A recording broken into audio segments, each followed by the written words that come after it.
Hi aspirants and students. நம்ம கெமிஸ்ட்ரியை பொறுத்தவரையும் NEET exam இல்லை சிஎஸ்ஐஆர் நெட் ஆகட்டும், செட் ஆகட்டும், இல்லை வந்து வேற எந்த காம்படிட்டிவ் எக்ஸாம் ஆகட்டும், நம்மளுக்கு ரொம்ப இம்பார்ட்டன்ட் டாபிக் இன்ஆர்கானிக்கில் அப்படின்னு பார்த்தா கோஆர்டினேஷன் கெமிஸ்ட்ரி.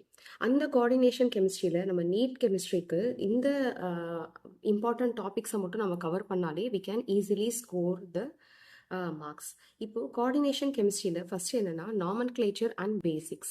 இந்த நாமன்கிளேச்சர் அண்ட் பேசிக்ஸில் என்னன்னா ஐயூபிஏசி நேம்ஸ் வரும், அப்புறம் வெர்னர் தியரி, அப்புறம் லிகேண்ட்ஸில் மோனோடென்டேட் லிகேண்டா, பைடென்டேட் லிகேண்டா, பாலிடென்டேட் லிகேண்டா, ஃப்ளெக்சிடென்டேட்ஸ், இந்த மாதிரிலாம் நம்ம பார்ப்போம். அடுத்து இம்பார்ட்டன்ட் ஒன் வந்து ஸ்டெபிலிட்டி அண்ட் இம்பார்ட்டன்ஸ்.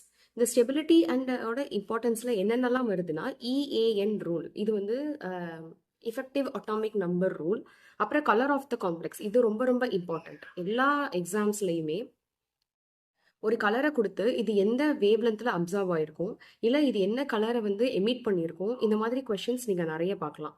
அடுத்து மெட்டல் கார்பனைல் காம்ப்ளெக்ஸஸும் இதில் கவர் ஆகும். அடுத்து இதில் இம்பார்ட்டன்ட் தியரிஸ் என்னென்ன அப்படின்னு பார்த்தோம்னா விபிடி தியரி, அதாவது valence bond theory, and CFT crystal field theory, magnetic properties, அதுக்கப்புறம் MOT theory, molecular orbital theory. இந்த தியரிஸை நம்ம ரொம்ப ஈஸியாக பார்க்கலாம். அது வந்து நெக்ஸ்ட் வீடியோஸில் நான் கண்டிப்பாக கவர் பண்ணுறேன். அடுத்து ஐசோமெரிசம்ல ஸ்ட்ரக்சரல் ஐசோமெரிசம், ஸ்டீரியோ ஐசோமெரிசம் இருக்கு.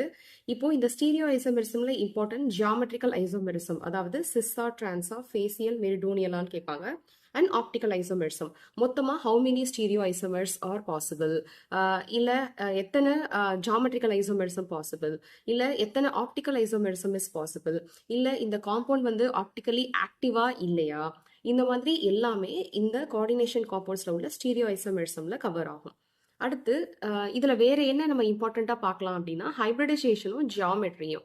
இந்த ஹைப்ரிடைசேஷன்லாம் என்னன்னா sp3, sp2, இல்லை d2 sp3யா, இல்லை லீனியரா, இல்லை சரி டிஃப்ரெண்ட்டாக நம்ம பார்க்கறதுக்கான இதெல்லாம் ஹைப்ரிடைசேஷனில் வரும். அடுத்து ஜியாமெட்ரி, சிஹா நம்ம சொன்னோம் இல்லையா, ஆக்டாஹைட்ரலா, டெட்ராஹைட்ரலா, ஸ்கொயர் பிளேனரா, இந்த மாதிரி எல்லாமே இந்த ஜியாமெட்ரிக்குள்ளே வரும். ஸோ ஓவரால் இந்த நீங்கள் கோஆர்டினேஷன் கெமிஸ்ட்ரி அப்படின்னு எடுத்துட்டா இந்த 5 இம்பார்ட்டன்ட் கேட்டகரியை நீங்கள் கவர் பண்ணாலே கண்டிப்பாக நம்ம ஈஸியாக ஸ்கோர் பண்ண முடியும். அது போக இதோட பிஒய்க்யூஸ், ப்ரீவியஸ் இயர் கொஸ்டின்ஸை சால்வ் பண்ணலாம், இல்லை பாசிபிள் எம்சிக்யூஸை வந்து நம்ம சால்வ் பண்ணலாம், கொஸ்டின் பேப்பர் அனாலிசிஸ் சால்வ் பண்ணலாம். இது எல்லாமே பண்ணாலே we can easily score the questions from coordination chemistry and the marks அப்படின்னு சொல்லி ஈஸியாக பண்ணிடலாம். ஸோ இதுதான் இன்ட்ரடக்ஷன் வீடியோ. இதுக்கப்புறம் இதில் ஒவ்வொரு டாபிக்ஸும் நம்ம இனி வரக்கூடிய கிளாஸில் நம்ம வந்து பார்ப்போம். ஓகேங்களா? I wish you all the best. Let's learn together and grow together.